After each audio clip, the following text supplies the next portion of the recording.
día 25 de junio del año del 67, el mundo presenció la primera transmisión televisiva vía satélite. Este hecho fue visto por alrededor de 400 millones de personas en 31 países distintos.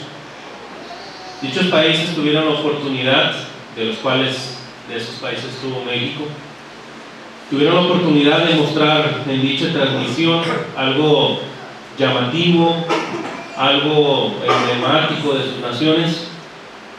Pero cuando llegó el turno de Inglaterra, esto es del Reino Unido, para la sorpresa de muchos, pues no mostraron un paisaje, no mostraron algo emblemático de su país. Ellos mostraron a los vivos.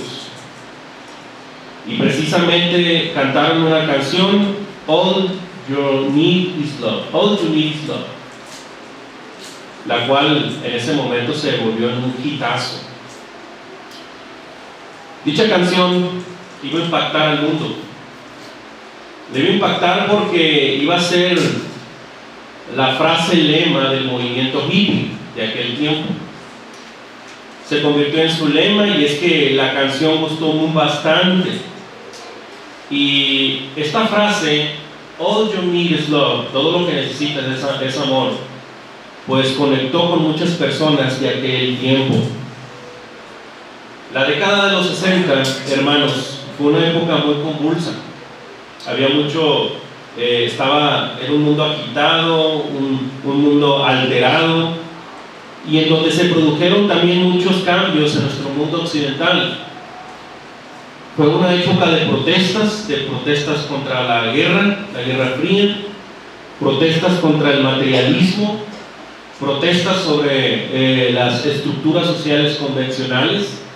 Se estaba luchando sobre la segregación racial entre blancos y negros en aquel tiempo también. Y muchos creyeron que la solución para todos esos males se resumía en dos palabras: amor y comunidad. La filosofía hippie particularmente lo que planteaba era dejar a un lado los tabúes opresores y aprender a vivir en comunidad. Esto es, amar libremente y sin ataduras, sobre todo sin la atadura del matrimonio, porque así lo planteaban en aquel tiempo, porque de esta manera sería precisamente el mundo mejor y más placentero. Guiados por este tipo de pensamiento, por esta filosofía, pues muchos jóvenes abandonaron sus hogares y empezaron a vivir en comunas donde eran libres, auténticos y sin restricciones.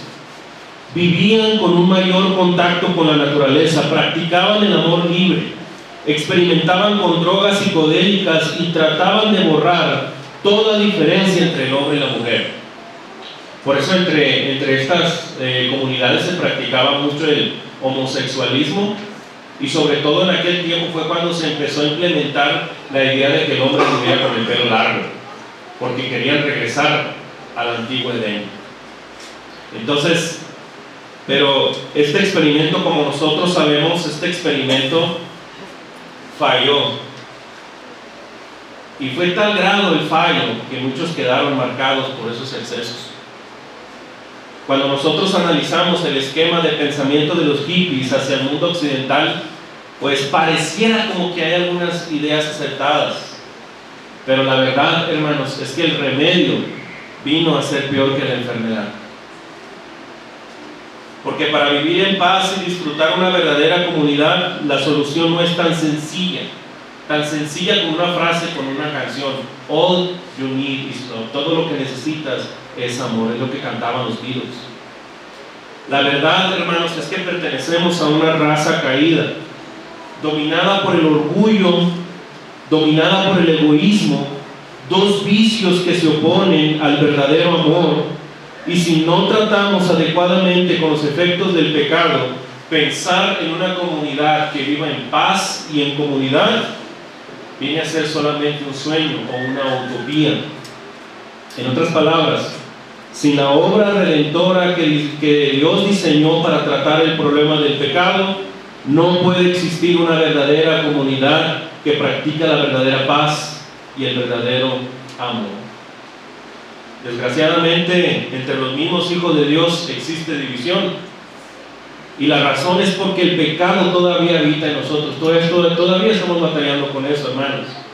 El pecado pone paredes entre los cristianos, pero a pesar de esa realidad, debemos entender que el amor y la comunión entre los hijos de Dios sigue siendo un tesoro muy preciado por nuestro Dios, muy preciado por nuestro Padre Celestial, y en el cual tenemos que empezar a luchar por ello.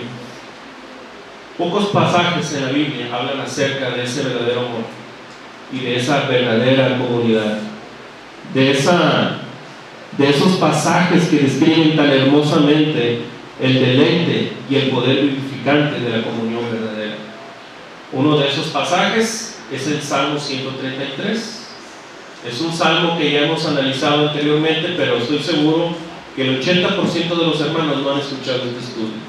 Así que vamos a leer el Salmo 133. Seguramente muchos ya se lo saben de memoria, como mi hermana que ya lo estaba recitando de memoria, pero vamos a leerlo para poder analizar algunas cositas que vienen aquí. Dice el título: La bienaventuranza del amor fraternal, cántico gradual de David. Mirad cuán bueno y cuán delicioso es habitar los hermanos juntos en armonía. Es como el buen óleo sobre la cabeza, el cual desciende sobre la barba de Aarón, y baja hasta el borde de sus vestiduras, como el rocío de Hermón, que desciende sobre los montes de Sión, porque allí envía Jehová bendición y vida eterna. En esta mañana vamos a analizar la vida del cristiano, pero particularmente enfocada en la comunión. En esta serie de predicaciones, la semana pasada, nuestro hermano Esaú ya estaba hablando, si no me equivoco, acerca del servicio. En esta ocasión vamos a hablar acerca de la comunión, y el próximo domingo se va a hablar acerca de la devoción. Pero vamos a enfocarnos en este tema de la comunión, y el Salmo 133 nos va a enseñar acerca de este tema. Hay tres cosas que vamos a aprender de este salmo tan hermoso. Pero antes, quiero pedirte que la familiaridad de este salmo, porque todos aquí en este recinto conocemos este salmo, pero yo te pido en esta mañana que hagas de cuenta como que es la primera vez que lo escuches, porque la familiaridad puede ser un obstáculo para poder extraer lo que realmente nos quiere revelar este salmo de esta mañana. Por eso yo te pido que en tus oídos, en tu mente, intentaras, que creyeras que lo escuchas por primera vez, ¿ok? Y algo que llama poderosamente la atención es que en el Salmo 133 hay tres cosas que nosotros tenemos que resaltar con referencia a la comunión del cristiano. La primera cosa es la razón, o el motivo, o el origen de esta comunión. Se dan cuenta que en el Salmo 133 dice, antes de empezar el versículo 1, dice cántico gradual de David. ¿Ya lo notaron? ¿Sí? Ok. Saben que en otras versiones, como por ejemplo la palabra de Dios para todo, le llama canto de David para los peregrinos, ¿sí? O la Biblia de las Américas le llama cántico de ascenso gradual. Para poder entender lo que está aquí escrito, debemos remontarnos precisamente a la época en la cual se escribió este salmo. Como esta parte lo dice, es un salmo de David, enteramente de David, ¿sí? Pero hay algo que estaba sucediendo en aquel tiempo. Cuando nosotros hablamos o decimos que se trata de un cántico gradual, tenemos que decir que cuando se habla acerca de este cántico, también se le conocía de otra manera, como el cántico, o también conocido el cántico de las subidas. ¿Sabes por qué? Porque los peregrinos subían por gradas o escalones. ¿Qué quiere decir esto? Que en determinado tiempo venían precisamente los habitantes de Israel para dirigirse a Jerusalén para celebrar las fiestas. Y para poder subir a Jerusalén tenían que subir una empinada de más o menos 750 metros. Pero Jerusalén todavía no había mucha infraestructura, y en ese tiempo pues estaba el tabernáculo para poder celebrar, porque ellos precisamente de todos los rincones, de todas las tribus de Israel, porque acuérdense que Israel estaba distribuida en 12 tribus, que eran las tribus de Judá, Simeón, Benjamín, Dan, Isaacar, Zabulón, Aser, Neftalí, Rubén y Gad, Efraín y Manasés. Y sobre todo lo que actualmente es Palestina, venían de todos los lugares para precisamente venir al monte de Sión. ¿Para qué? Para celebrar las fiestas, para adorar a Dios. Pero la infraestructura de Jerusalén era muy poca. Entonces recibir a tantas personas en los tiempos de nuestro, cuando se recibe, se cree y se piensa que cuando los apóstoles estaban predicando en Pentecostés, en ese tiempo en Jerusalén estaban 1 millón de personas en Jerusalén. Entonces podemos imaginar que cuando se celebraban las fiestas marcadas por el Pentateuco, pues probablemente podrían llegar a los millones los que venían hasta Jerusalén. Entonces era un montón de gente la que se acercaba, hermanos, al monte Sión. Lo que hacían para evitar esto es que en esa grada o en esa escalinata que hacían, iban por gradas. Es decir, mientras unos estaban en el tabernáculo, terminaban la adoración y bajaban, otros iban subiendo. Y cuando iban subiendo, en cada pausa que hacían de manera escalonada, ellos aprovechaban ese momento para pasarla bien con los otros hermanos que venían de las otras tribus.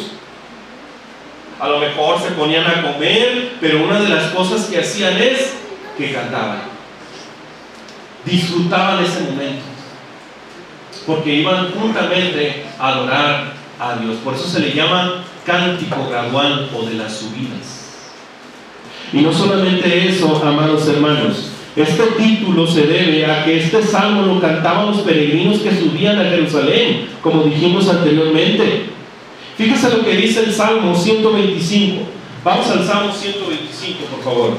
Es muy importante que usted entienda que los cánticos graduales pues abarca particularmente de los salmos 120 al 135, si no me equivoco. 120 al 134 abarcan, son cánticos graduales que se cantaban mientras subían a Jerusalén. Pero dice el Salmo 125, fíjese cómo dice: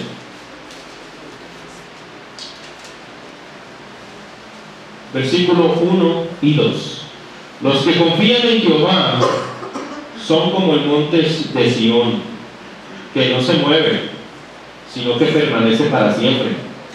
Como Jerusalén tiene montes alrededor de ella, así Jehová está alrededor de su pueblo, desde ahora y para siempre. Esto nos aclara particularmente que ellos estaban en una empinada mientras estaban subiendo a Jerusalén. Y no solamente eso, habíamos dicho que particularmente ellos subían precisamente ¿para qué? Para celebrar las 3 grandes fiestas hebreas. No lo vamos a leer, hermanos, por cuestión del tiempo, pero esas fiestas se establecen ahí en Éxodo capítulo 23, versículos 14 al 17. Eso no lo vamos a leer. Esas 3 fiestas, las que particularmente se señalan, era la fiesta de los panes sin levadura, la fiesta de la siega, la fiesta de la cosecha a la salida del año. Entonces, hermanos, cuando nosotros vemos el Salmo 133, vemos la razón por las cuales ellos iban precisamente a Jerusalén.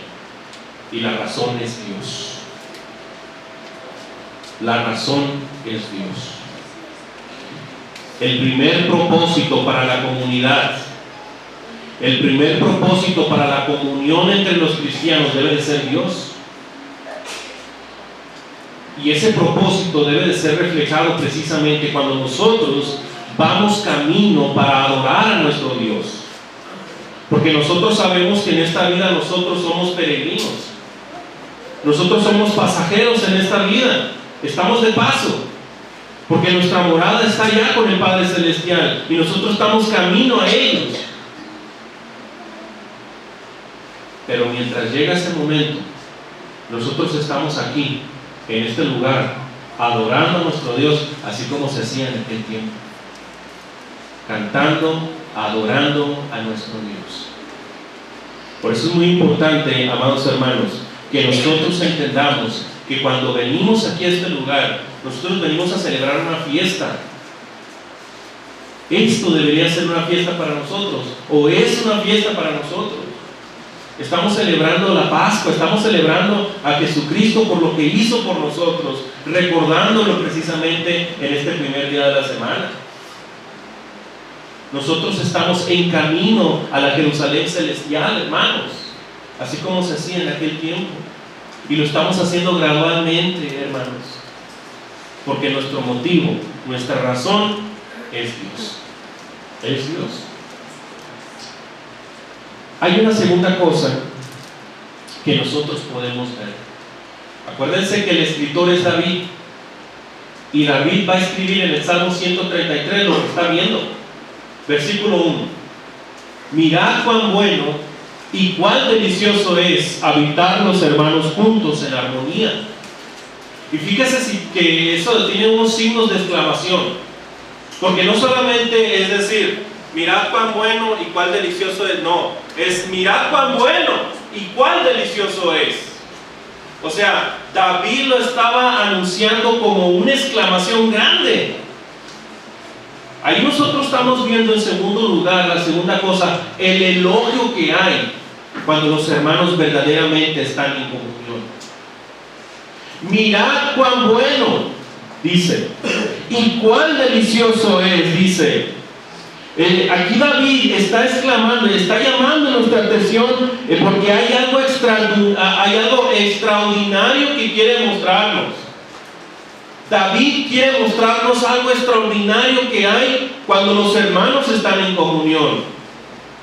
Dice, cuán bueno, cuán provechoso, cuán favorable y cuán delicioso. Hay muchas cosas en la vida que son buenas y que son provechosas, pero que no son deliciosas, como los medicamentos. Los medicamentos, yo he llegado a la conclusión que entre más malo esté un medicamento, hay más resultados para que te cures.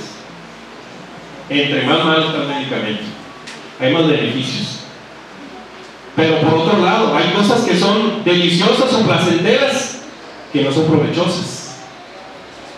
Solamente hay una cosa que es provechosa y que es placentera, y esa es la comunión entre los cristianos. Por eso dice, mirad cuán bueno y cuán delicioso es, porque la palabra bueno significa que es algo hermoso, es algo que es motivo de fiesta, es algo que representa para nuestro Dios un gran tesoro, cuando los hermanos precisamente habitan juntos en armonía. Dice que también es delicioso. Es decir, esa palabra delicioso se refiere a algo que tiene un buen sabor, que produce felicidad. Y acuérdense que cuando David escribe, amados hermanos, él está siendo inspirado por el Espíritu Santo. O sea, si bien David lo escribió, sabemos que es la perspectiva de nuestro Dios. Él lo considera bueno, él lo considera delicioso. Que para Dios no hay nada mejor que ver a sus hijos estar juntos en paz y en armonía. No hay nada mejor para Dios, porque ese es el propósito de por qué estamos aquí. Nosotros los hermanos debemos aprender a vivir en armonía. La palabra en el versículo 1, cuando dice habitar, la palabra, por eso decimos que cuando hablamos de un cántico gradual, ellos hacían sus pausas de manera escalonada. Mientras los otros salían, otros subían. O mejor dicho, mientras unos descendían, otros iban subiendo, para precisamente llevar a cabo la adoración en tal lugar. Porque la palabra habitar significa, es la palabra hebrea shevet, ¿sí? De donde viene particularmente, ¿sí?, la palabra sabat o shabbat, del sábado. Pero particularmente la palabra habitar habla de un reposo, habla de un descanso. Nosotros venimos a la iglesia, hermanos, no para saber de conflictos o de problemas. Nosotros venimos a la iglesia, hermanos, porque queremos tener ese descanso, ese gozo y esa paz. Porque cuando hay conflictos en la iglesia, hermanos, y eso es una alerta, cuando hay conflictos en la iglesia, algo está mal, muy mal, porque no es el propósito de la iglesia. Dice Jesucristo: vengan a mí todos los que estén cansados y agobiados, y yo os haré descansar. Uno viene a la iglesia porque quiere sentir eso, hermanos. Pero también deben entender que la vida cristiana no solamente es caminar sobre pétalos de rosa. Jesucristo también dice que el que quiera seguirle debe de tomar su cruz y seguir al Maestro. Tiene que negarse a sí mismo, tomar su cruz y seguir al Maestro. Amados hermanos, debemos habitar los hermanos, es decir, a pesar de que en aquel tiempo eran de distintas tribus, eran de distintos lugares, eran un mismo pueblo de Dios. Si ahorita yo les preguntara de dónde son ustedes o de qué parte son sus padres, vamos a descubrir que muy pocos somos realmente de Nuevo León.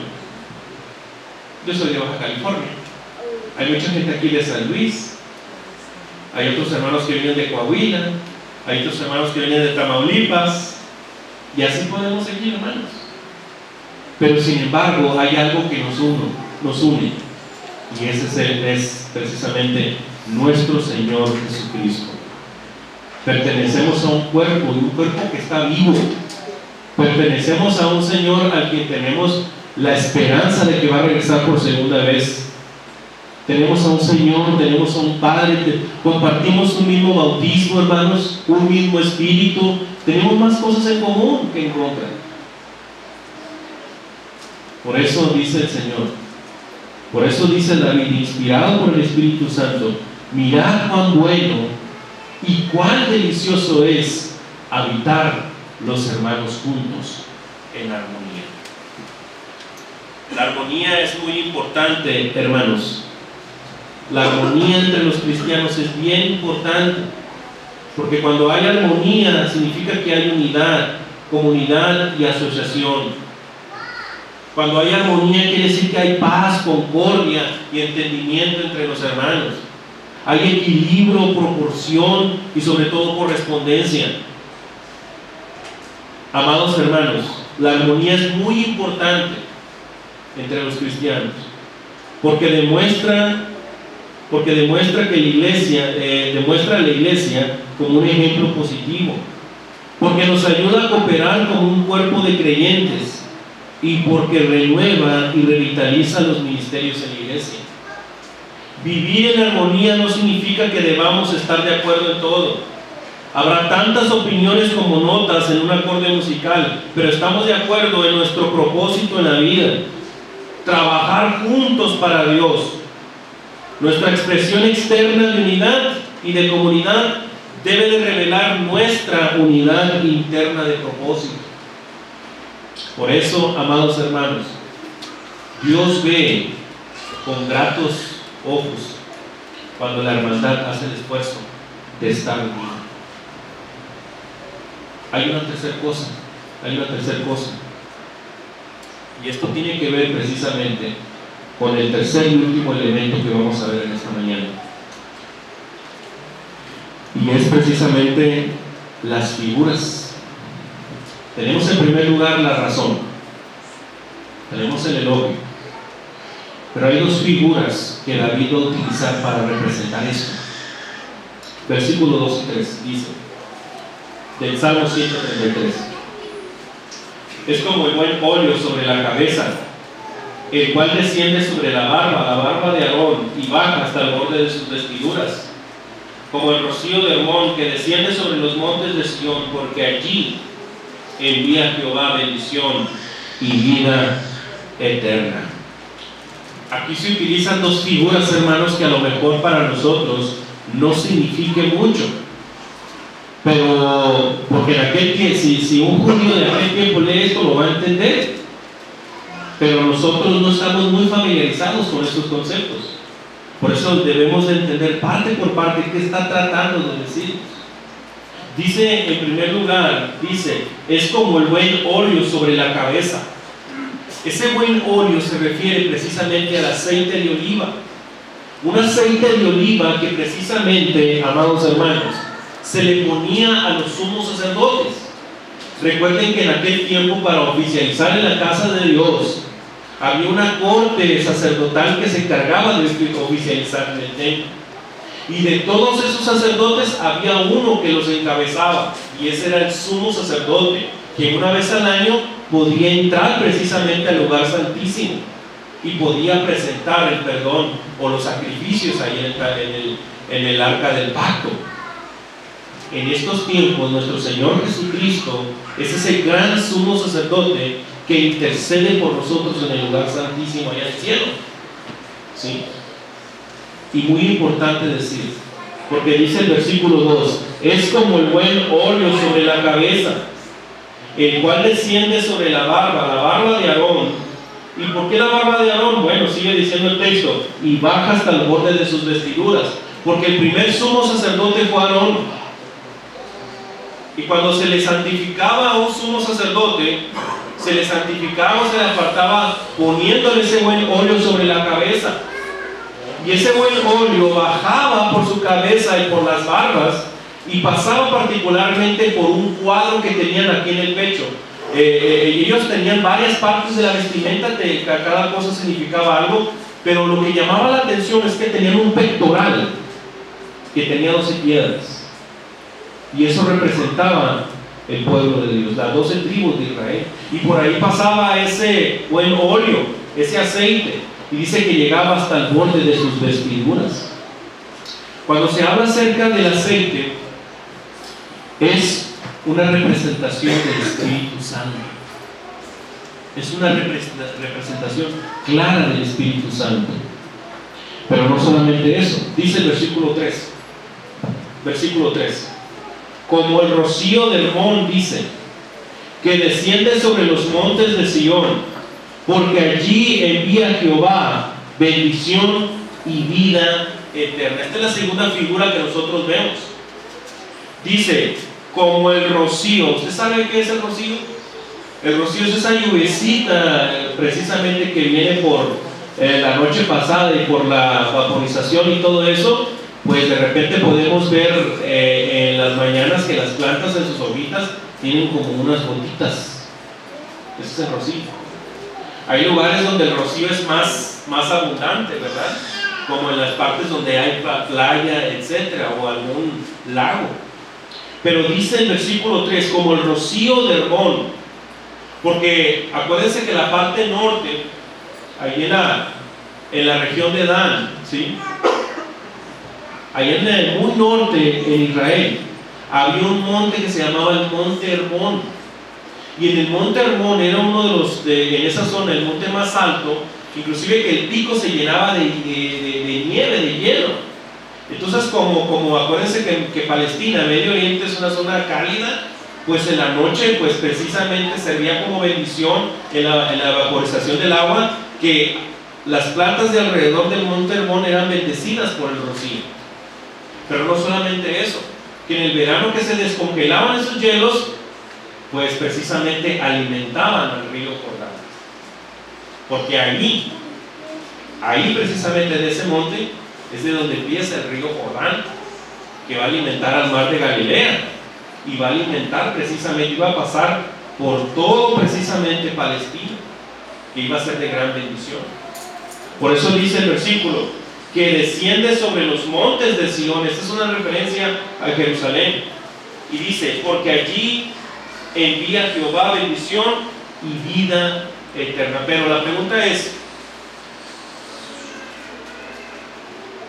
¿qué aprendemos de estas dos figuras? Y con esto concluyo.